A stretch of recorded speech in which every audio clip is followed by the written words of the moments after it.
سلسلہ ہدایت قرآن، سنت اور اہل بیت علیہم السلام میں خوش آمدید۔ آج ہم قرآن مجید کی 71ویں سورہ نوح پر گفتگو کریں گے۔ یہ سورہ مکہ میں نازل ہوئی اور اس میں 28 آیات ہیں۔ اس سورہ میں حضرت نوح علیہ السلام کی اپنی قوم کو 950 سالہ دعوت، ان کا شدید انکار اور بالآخر ان پر آنے والے عذاب کا ذکر ہے۔ اور ہماری آج کی گفتگو کا محور جو ہے وہ یہ سوال ہوگا کہ قوم نوح کی اس عظیم گمراہی اور انکار کی اصل وجہ کیا تھی؟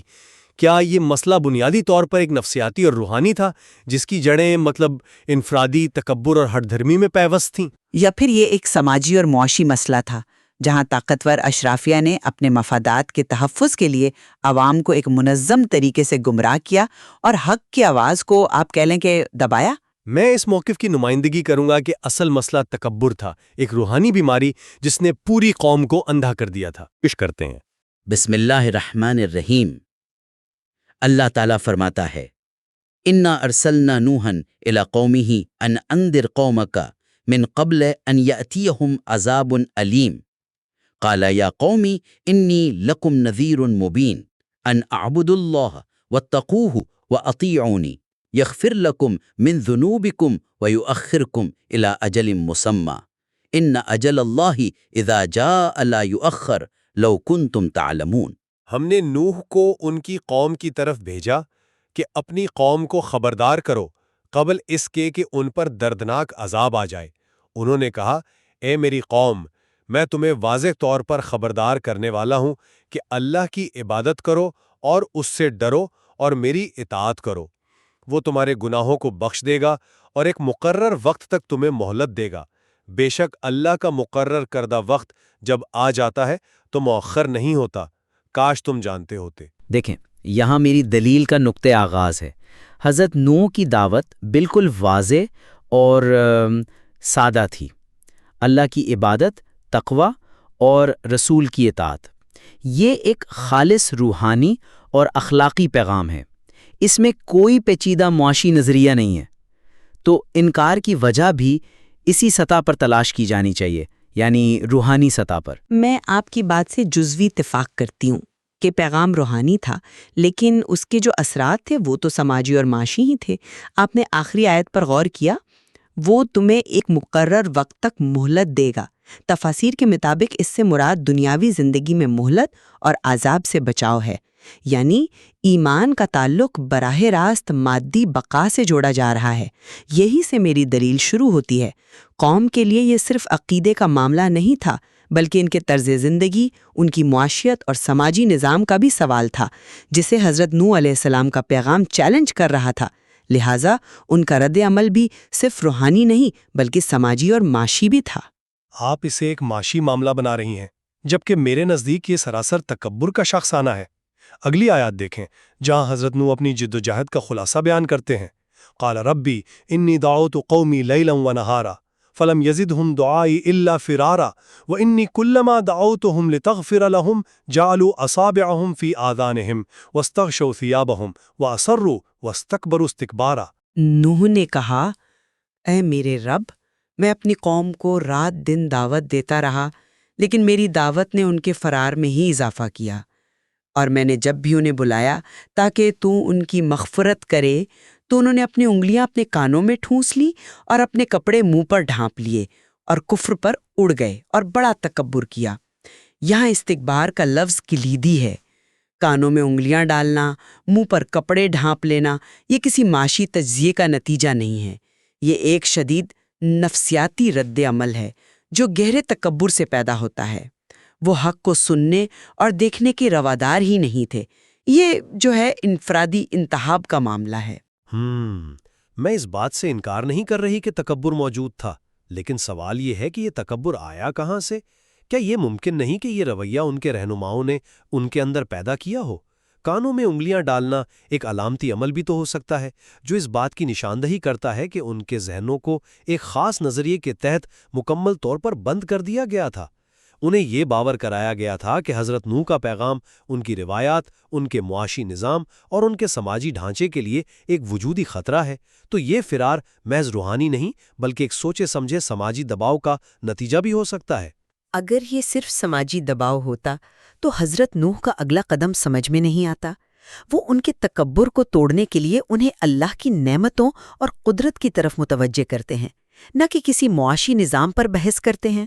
فَقُلْتُ اسْتَغْفِرُوا رَبَّكُمْ إِنَّهُ كَانَ غَفَّارًا يُرْسِلِ السَّمَاءَ عَلَيْكُمْ مِدْرَارًا وَيُمْدِدْكُمْ بِأَمْوَالٍ وَبَنِينَ وَيَجْعَلْ لَكُمْ جَنَّاتٍ وَيَجْعَلْ لَكُمْ أَنْهَارًا۔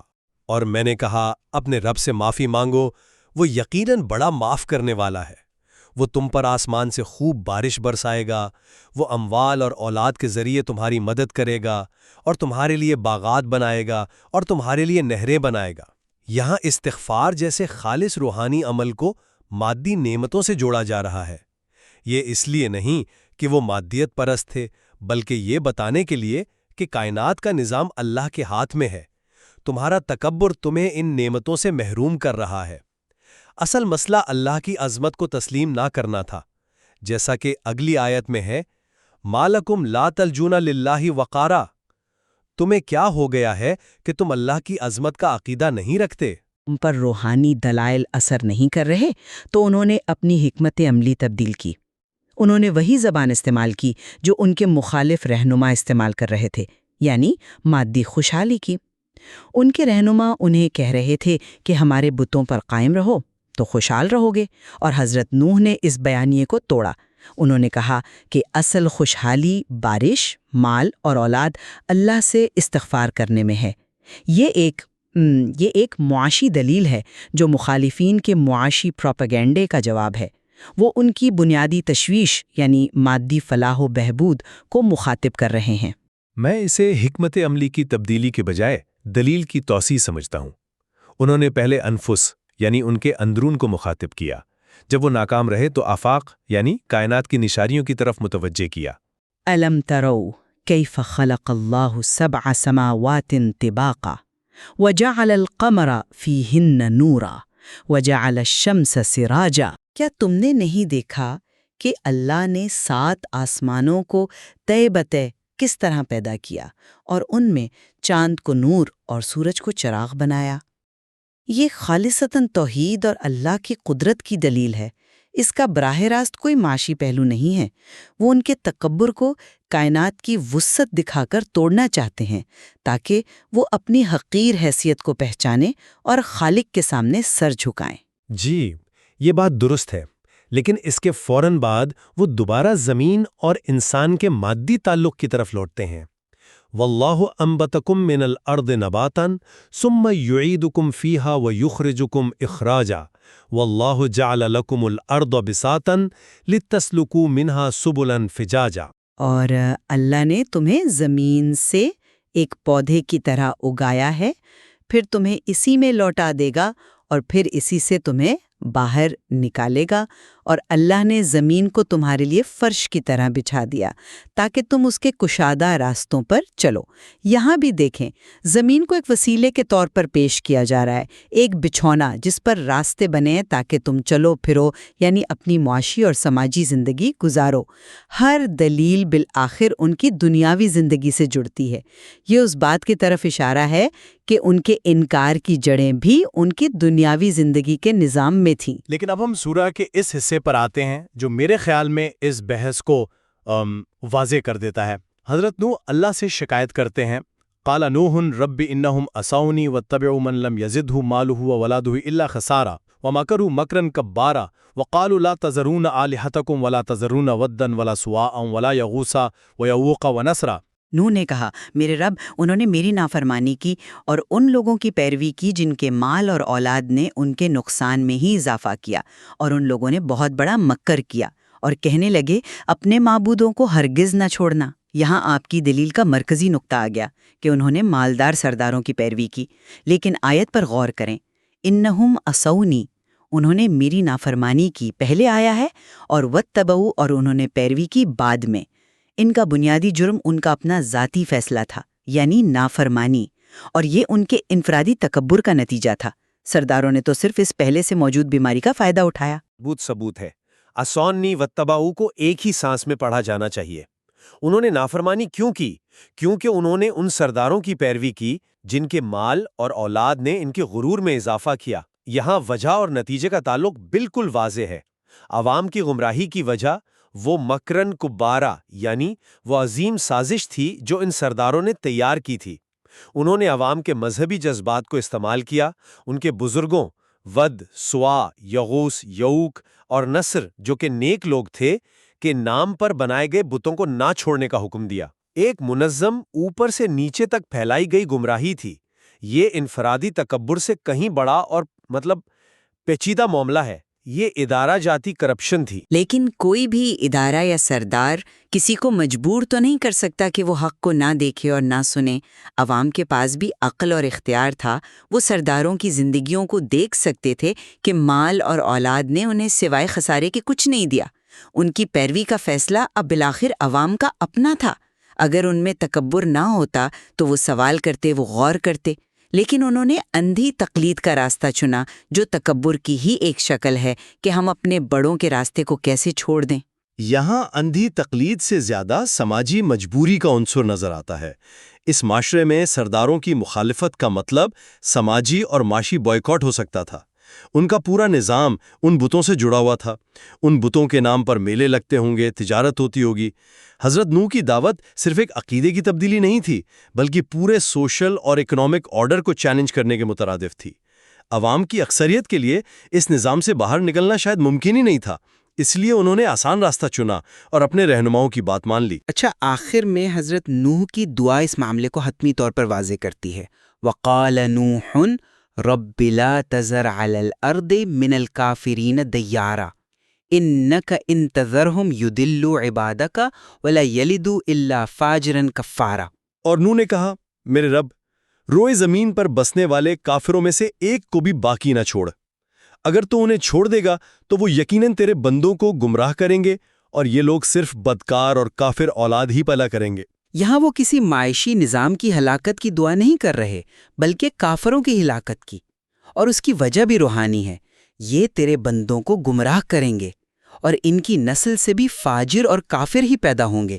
یہ ظاہر کرتا ہے کہ مسئلہ کفر اور فجور کی سطح پر تھا، جو انفرادی عقیدے اور عمل کا معاملہ ہے۔ میں اس دعا کو بھی ایک سماجی تناظر میں دیکھتی ہوں۔ حضرت نوح یہ کہہ رہے ہیں کہ یہ کرپٹ نظام اب ناقابل اصلاح ہو چکا ہے۔ یہ ایک ایسا ناسور بن چکا ہے کہ اگر اسے چھوڑ دیا گیا تو یہ آنے والی نسلوں کو بھی اپنی لپیٹ میں لے لے گا۔